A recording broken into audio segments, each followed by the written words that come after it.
Olá pessoal, sejam muito bem-vindos no nosso vídeo número 6, onde nós iremos falar das coberturas da seguradora B. Ou seja, nos 5 primeiros vídeos nós falamos muito em cobertura, em cláusula de exclusão, em itens não cobertos e principalmente nos itens que são cobertos pela seguradora A, ou seja, em uma opção de negócio. E agora nós vamos falar nas opções que nós temos na seguradora B. Porém, para que vocês aprendam, ou que eu consiga convencê-los de que há a necessidade de um planejamento de vendas em qualquer tipo de seguro, principalmente nesse, eu quero iniciar enchendo a minha tela com uma arte que eu preparei para vocês, para começarmos já a estudar como montar um planejamento de vendas do seguro eventos. Então vamos lá, eu vou encher a tela e vocês me acompanham por aí, vamos lá.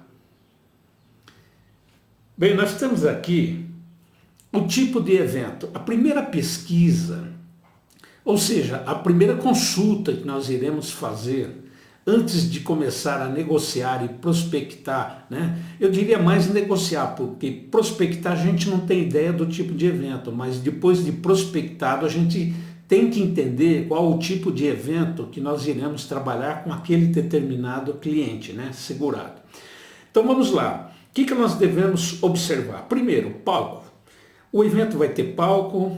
O local onde vai ter o evento já tem palco, isso é muito comum em hotéis, eles já terem o palco montado, então não há necessidade de se montar estrutura.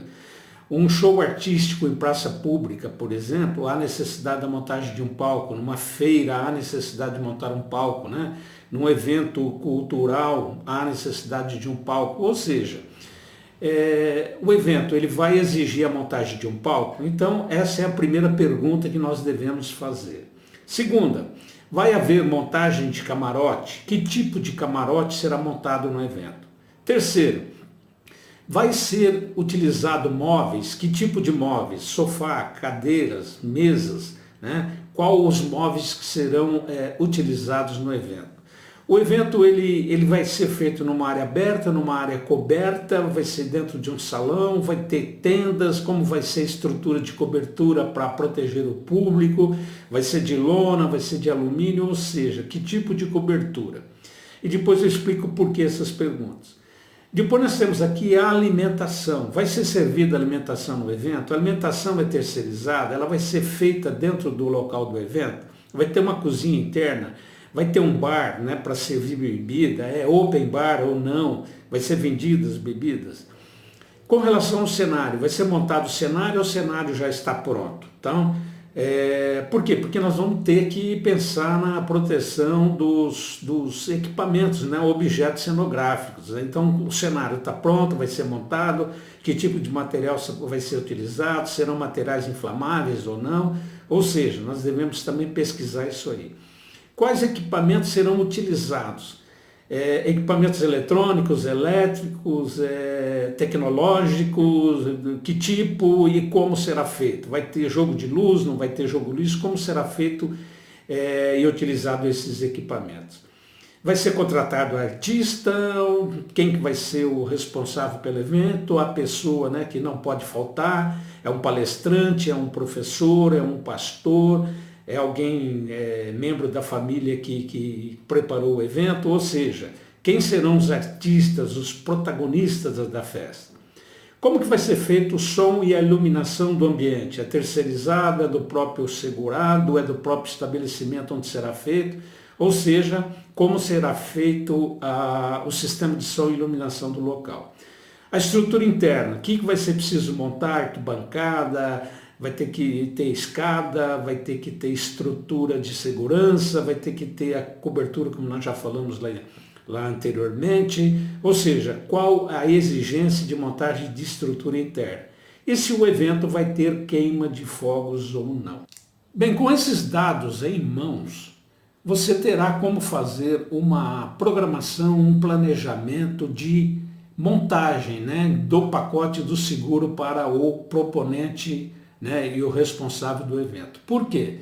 Porque em cima disso aí você vai procurar. Por isso que eu coloquei antes da apresentação da seguradora B e depois da apresentação da seguradora A, porque se você sentiu, né? Observou que você tem aqui a necessidade de uma cobertura que não estava na seguradora A e provavelmente você terá ela na seguradora B. Como, por exemplo, queima de fogos, nós não vimos que tem cobertura na seguradora A. Será que na B vai ter? Então, por isso eu peço a sua atenção para a apresentação da seguradora B, porque se faltar alguma cobertura na A que nós apresentamos, ela pode estar presente na cobertura B.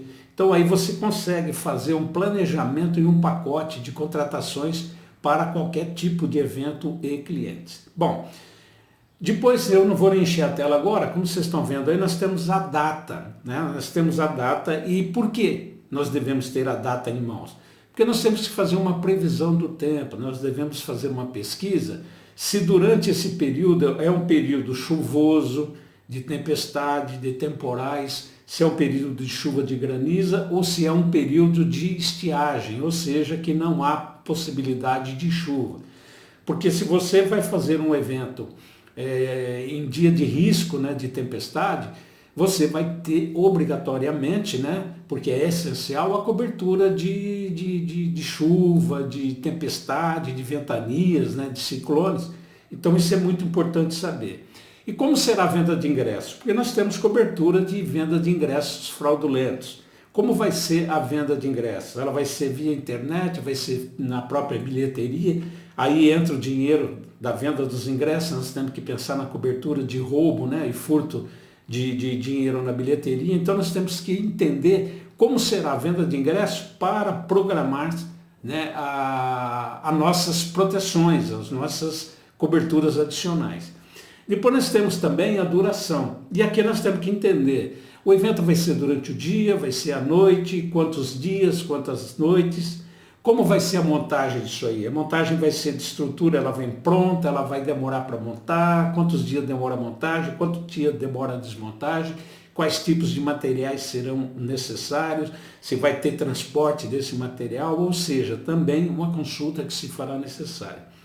Depois nós temos aqui o início e o término do evento. Sempre lembrando que o evento ele tem um dia determinado para começar e um dia terminado, um dia e horário para terminar, ou seja, início e fim. Porém, devemos sempre lembrar e alertar, né? Eu quero te alertar e para você alertar o proponente do seguro, de que a partir do momento que transportar o material para a montagem e depois levar o material de volta após a desmontagem, está valendo dentro da vigência da pólice. Então nós temos que entender quando começa o evento, quando termina, quando começa a montagem e quando será feita a desmontagem, para você definir a vigência da pólice do seguro. Outra coisa importante que não podemos esquecer de maneira alguma na consulta, né, do seguro, para definir o evento não, o seguro do evento, é o número de participantes. Por quê? Você tem que pegar aqui, ó, como nós estamos vendo aqui, você tem que pegar o convidado, o organizador, colaborador, terceirização e plateia. Você tem que fazer a soma de todos esses elementos, não se preocupe não com barulho de moto, porque eu moro perto de uma oficina e geralmente a gente pega esses ruídos. Então você vai somar, né, quantos participantes, quantas pessoas estarão envolvidas no evento, né, sendo eles convidados, organizadores, colaboradores, terceirizados e plateia, porque muitas seguradoras, elas definem o mínimo e o máximo, né? Principalmente o máximo. Olha, eu não aceito fazer um seguro acima de 10 mil participantes. Eu não aceito fazer acima de 5 mil, 10 mil. Ou seja, é bom você entender quanto participantes, quando eu falo participantes, são todos envolvidos, ok? No evento, para você se planejar para fazer um seguro de acordo com o número de pessoas. E, logicamente, quanto mais gente, mais risco, né? Quanto mais gente, mais necessidades de verba para uma possível indenização e global, né? Então, muito importante saber isso aí. Depois eu falo aqui sobre o local, e eu destaco aqui. Ele é urbano ou rural? Ele vai ser feito na cidade, como vai ser o transporte? Tem transporte público fácil? Ou é urbano, onde a pessoa vai ter que se deslocar de carro, de se deslocar de van, se deslocar de algum meio de locomoção que não seja um transporte público. A capacidade do local permite o número de participantes. Olha como é importante. Você vai pegar o número de participantes e depois definir se o local é viável para esse tipo de montagem. Esse é o trabalho de um verdadeiro consultor de negócio. Qual que é o tipo do imóvel? É um salão coberto com quê? Com lona, coberto com telhas, numa eventual ventania. Vai haver destelhamento? Há possibilidade disso? O local fica no alto, fica baixo? Quais as possibilidades de um temporal? E se esse local ele é seguro? Ele é bem fechado? Tem portaria? Tem controle de entrada e saída? Ou seja, é o local de fuga de bandidos? Isso você também tem que ficar muito de olho. Outro item interessante, estacionamento.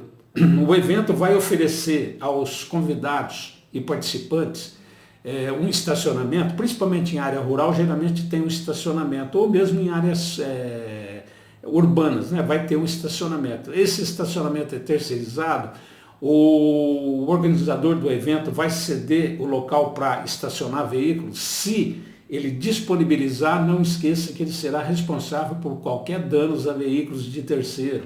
Então, aí está a grande cartada e a grande chance de você preparar uma cobertura para RC, né, de bens materiais de terceiro.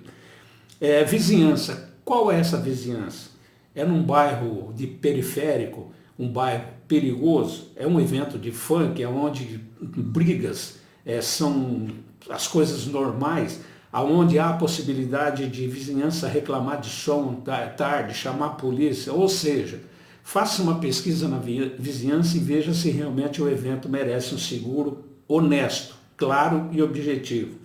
O meio de transporte, como eu já disse, como será feito o meio de transporte e a documentação. Olha, isso é muito importante, porque nenhum declínio de cobertura, num declínio de indenização de alguma cobertura, em função de falta de alvará, falta de licença, excesso de público autorizado, será tudo responsabilidade do responsável do evento e ele vai perder direito à indenização caso essa documentação num eventual sinistro seja solicitada. Então, muito cuidado que o organizador ele tem a obrigação de preparar toda a documentação. Tudo que eu passei para vocês nessa tela, esses itens, são itens que você tem que incluir no seu planejamento de negócio. Por quê? Veja bem agora nessa segunda tela o porquê. Olha bem, nós temos lá danos corporais. Estão sujeitos numa queda de palco, né? Eu vou até tirar essa tela agora, para você começar a acompanhar agora uma queda de palco no vídeo. É cômico, né, se não fosse conosco, né? Ele é cômico quando é com os outros. Então, observe o que aconteceu na queda desse palco. O artista recebeu alguém da plateia, foi dançar junto com ele, aí o palco se rompeu, pode ter machucado ou um dos dois, ou os dois, ou alguém que estava próximo, algum segurança, o tocador de bateria lá em cima, você vê que a bateria cai. Então esses são os perigos que pode acontecer com o palco. E qual que é o resultado de tudo isso? Então vou voltar a tela aqui agora e vamos ver o resultado disso. Então vamos lá, danos corporais ao artista, colaboradores, técnicos de segurança ou público que esteja próximo. Então vai ter palco, vai ter público perto, vai ter, então vamos pensar seriamente numa responsabilidade civil eventos, que vai cobrir esses danos corporais possíveis a terceiros. Danos morais, sempre os danos morais vêm acompanhados de danos corporais. Todo juiz, eles adoram fazer o seguinte, ou advogados, né? Você vai entrar com uma ação de danos corporais e materiais, vamos então arrolar um danos morais. Então, vamos pensar seriamente em danos morais. E danos materiais, né, como vocês viram lá em cima, a bateria, o pedestral, o microfone, ou seja, também pode causar danos aos objetos, equipamento, instrumento, cenário e a própria estrutura do palco, porque ele afundou, ele veio a cair ali. E porque a gente tem que também pensar em plateia e participantes. Porque, olha, danos corporais, você vai ver na cobertura 2 que nós podemos... nós não, né? O cliente pode fazer uma contratação de cobertura de animais, inclusive animais, danos morais, né? Em função de danos corporais, veículos no estacionamento, por isso que há necessidade daquela pesquisa, ingestão de alimentos ou bebida, nós temos cobertura de RC para isso, e morte e invalidez para colaboradores e participantes.